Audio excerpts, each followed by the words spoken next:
नमस्कार. विचार करा, जगभरात एक मोठी ट्रेड डील झाली आहे आणि सगळे मार्केट्स खुश आहेत. पण त्याचवेळी पडद्यामागे आयटी जगात एक मोठा भूकंप होतोय. आणि हा भूकंप कोणत्या आर्थिक संकटामुळे नाही, तर फक्त एका एआय अपडेटमुळे आलाय. आज आपण हेच समजून घेणार आहोत की कसं एका सॉफ्टवेअर अपडेटने पूर्ण ग्लोबल आयटी इंडस्ट्रीला अब्जावधी डॉलर्सचा धक्का दिला. चला पाहूया नेमकं काय घडलं. तर गोष्ट आहे त्या दिवसाची जेव्हा आयटी क्षेत्रात अक्षरशः भूकंप आला. ही काही छोटी मोठी घसरण नव्हती. हा एक असा आर्थिक तडाखा होता ज्याचे परिणाम संपूर्ण जगाने अनुभवले. आता हा जो आकडा दिसतोय ना, हे आहे ते नुकसान. हो, तब्बल 27 लाख कोटी रुपये. फक्त एका दिवसात 4 फेब्रुवारीला जागतिक आयटी बाजारातून $300 बिलियन गायब झाले. एवढा मोठा फटका फक्त एका दिवसात बसणं हे खरंच अविश्वसनीय होतं. आणि याचा थेट परिणाम आपल्या भारतीय आयटी कंपन्यांवरही झाला. TCS 60%, इन्फोसिस 8% आणि HCL 5% खाली आले. खरं सांगायचं तर कोविड महामारीनंतर निफ्टी आयटी इंडेक्समध्ये झालेली ही सगळ्यात मोठी घसरण होती. आणि असं नाही की हे फक्त भारतात झालं. हे एक जागतिक वादळ होतं असं म्हटलं तरी चालेल. अमेरिकेत नॅसडॅकपासून मायक्रोसॉफ्ट आणि एनव्हिडियासारखे मोठे खेळाडूही गडगडले. ॲक्सेंचर आणि थॉम्सन रॉयटर्ससारख्या कंपन्यांना तर 10 ते 15% जबर फटका बसला. आता सगळ्यात मोठा प्रश्न की हे सगळं झालं का? अचानक असं काय घडलं की एवढा मोठा आर्थिक भूकंप आला? कोणती मोठी आर्थिक घोषणा झाली नव्हती, कोणताही घोटाळा बाहेर आला नव्हता. मग कारण काय होतं? तर या सगळ्या गोंधळामागे कोणतं आर्थिक कारण नव्हतं, तर एक नाव होतं, क्लॉड AI. हो, हे सगळं घडवून आणलं होतं एका आर्टिफिशियल इंटेलिजन्सने. हो, खरं वाटणार नाही, पण ते जे 27 लाख कोटी रुपयांचं नुकसान झालं ना, ते झालं होतं फक्त एका AI अपडेटमुळे. म्हणजे विचार करा, एका कंपनीने एक नवीन टूल आणलं आणि पूर्ण जगाचं मार्केट आदरलं.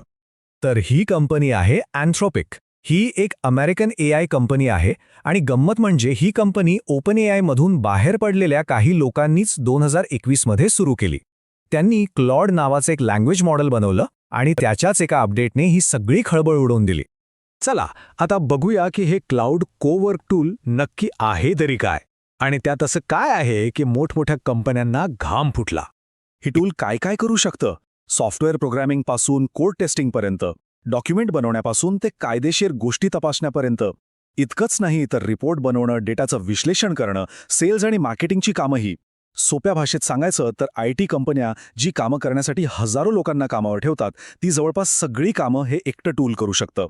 आणि याची एक कमाल गोष्ट म्हणजे फक्त एका स्क्रीनशॉटवरून हे थेट स्प्रेडशीट तयार करतं. यावरूनच त्याच्या क्षमतेचा अंदाज येतो. आता हे तंत्रज्ञान भारी आहे यात शंका नाही, पण मग याचा सगळ्यात मोठा आणि थेट परिणाम कशावर होणार? बरोबर, नोकऱ्यांवर. या एका टूलमुळे आयटी क्षेत्रातल्या लाखो नोकऱ्यांवर एक मोठं संकट उभं राहिलं आहे. हे संकट का आलंय हे समजून घेण्यासाठी हे चित्र बघा. डावीकडे आहे आपलं नेहमीचं मॉडेल. क्लायंट पैसे देतो TCS किंवा इन्फोसिस सारख्या कंपन्यांना आणि त्यांचे कर्मचारी काम करतात. पण आता उजवीकडे बघा, क्लायंट तेच काम थेट क्लॉड सारख्या AI टूलकडून करून घेऊ शकतो. म्हणजे मधली आयटी कंपनी तिची गरजच कमी झाली. आणि याचा सरळ अर्थ काय होतो की प्रोग्रॅमर्स, सॉफ्टवेअर टेस्टर्स, आयटी सपोर्टमधले लोक आणि विशेषतः अशी कामं जी कमी पैशात जास्त प्रमाणात करून घेतली जातात, त्या लाखो नोकऱ्या थेट धोक्यात आल्या आहेत. कारण त्यांचं काम आता एक AI करू शकतं. मग आता प्रश्न उरतो की पुढे काय होणार? यावर या क्षेत्रातले मोठे जाणकार काय म्हणतात ते जरा ऐकूया. एनव्हिडियाचे CEO जेन्सन हुआंग यांचं म्हणणं खूप इंटरेस्टिंग आहे. ते म्हणतात की आयटी इंडस्ट्रीला मोठा फटका बसणार नाही, उलट कंपन्यांचा फायदाच होईल. का? कारण जिथे 10 कर्मचारी लागायचे तिथे आता एक AI काम करेल.